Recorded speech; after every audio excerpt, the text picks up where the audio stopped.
అందరికీ welcome back to my channel. ఈరోజు నేను ఈ వీడియోలో మునగాకు పకోడీ చేసి చూపిస్తున్నానండి.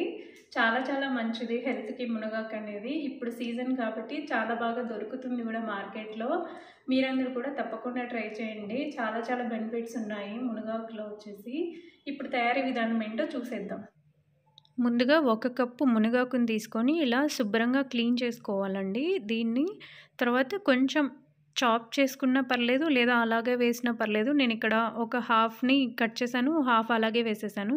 1 కప్పు శనగపిండి and 1 teaspoon salt, 1 teaspoon కారం, 1 టీ స్పూన్ జీలకర్ర అండ్ 1 కప్పు బియ్యం పిండి, తరిగిన ఆనియన్స్ అండి, సన్నగా కట్ చేశాను ఆనియన్స్ని. ఇక్కడ ఒక బౌల్ తీసుకొని ముందుగా మునగాకుని అండ్ ఆనియన్స్, సాల్ట్, కారం, జీలకర్ర అన్నీ వేసేసి బాగా మిక్స్ చేసుకోవాలి. ఆనియన్స్లో వాటర్ వచ్చేసి మొత్తం మునగాకు అండ్ దీనికి సాల్ట్ బాగా పట్టేస్తుంది మునగాకుకి అండ్ ఆనియన్కి. ఇలాగే మిక్స్ చేయాలి 3 మినిట్స్ వరకు. బాగుంటుంది ఫ్లేవర్. ఇక్కడ కావాలంటే లెమన్ కూడా యాడ్ చేసుకోవచ్చు, నేనైతే వేయట్లేదు. ఇక్కడ చూసారా పిండి వేస్తున్నాను నేను. శనగపిండి ఏదైతే మనం తీసుకున్నామో కొంచెంగా ఉంచేస్తున్నాను, బికాస్ నేను మిక్స్ చేసిన తర్వాత ఇన్కేస్ వాటర్ ఎక్కువైతే ఆ పిండిని యాడ్ చేసుకోవచ్చు అనేసి. ఇలా పిండి వేసిన తర్వాత కూడా కంటిన్యూగా కలుపుకోవాలండి. పిండి ఉండలు కట్టకుండా మొత్తం ఆనియన్స్కి మునగాకుకి పట్టేలాగా కలుపుకోవాలి. ఫస్ట్ అయితే వాటర్ వేయద్దు, తర్వాత కొంచెంగా వాటర్ వేసుకుంటూ కొంచెం గట్టిగానే మిక్స్ చేసుకోండి. పిండి గట్టిగా ఉంటేనే ఆయిల్ ఎక్కువ పీల్చకుండా ఉంటుంది, పకోడీ కూడా కరకరలాడుతూ బాగుంటుంది. వాటర్ ఎక్కువ వేయటం వల్ల కొంచెం సాఫ్ట్ అయిపోతుంది, క్రంచీగా రాదు పకోడీ అనేది. ఇక్కడ నేను మిగిలిన పిండిలను కూడా యాడ్ చేసేసి కొంచెం వాటర్ వేసి కలుపుతూ ఉన్నాను. పిండి ఇలా ఉంటే సరిపోతుందండి. చూసారు కదా, నేను గట్టిగా కాదు అలా అని మొత్తం వాటరీగా చేయలేదు, ఇలా ఉంటే సరిపోతుంది. ఇక్కడ ఒక కడాయిలో ఆయిల్ తీసుకొని స్టవ్ ఆన్ చేసుకొని ఇక్కడ ఆయిల్ హీట్ అయిన తర్వాత ఇలా కొంచెంగా పకోడీ వేసేసుకోవడమే అండి. చాలా ఈజీ ప్రాసెస్, చాలా మంచిది కూడా. ఎవరైతే మునగాకు తినరో వాళ్ళందరికీ ఇలా చేసి పెట్టొచ్చు. టేస్ట్ అయితే చాలా బాగుంటుంది, తిన్న వాళ్ళందరూ మంచిగా ఎంజాయ్ చేస్తారండి.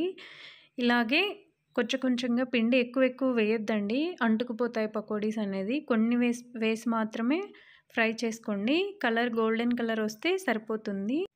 ఈ పకోడీ మిక్స్లో ఎండు కారమైన వేసుకోవచ్చు, లేదంటే గ్రీన్ చిల్లీతో కూడా వేస్తారండి చాలామంది. ఇక్కడ స్టవ్ అనేది మీడియం టు లో ఫ్లేమ్లో పెట్టుకోవాలండి. ఎక్కువ హైలో పెట్టేస్తే కలర్ మాత్రం మాడిపోతుంది, లోపల పకోడీ అనేది ఉడకదు. ఇలా ఈ స్టేజ్లో తీసేస్తే ఏంటంటే పకోడీ మెత్తగా ఉంటుంది. ఇంకొంచెం ఫ్రై అయితే కొంచెం క్రంచీగా బాగుంటుంది, కరకరలాడుతూ. పిల్లలైతే చాలా ఇష్టంగా తింటారు. చాలా మంచిది కూడా హెల్త్కి మునగాకు అనేది. ఇందులో చాలా రెసిపీస్ చేయొచ్చు, అవన్నీ నెక్స్ట్ టైం ఎప్పుడైనా చేసి చూపిస్తానండి. మునగాకు కారం కూడా చాలా బాగుంటుంది రైస్లోకి, అది నెక్స్ట్ టైం చూపిస్తాను.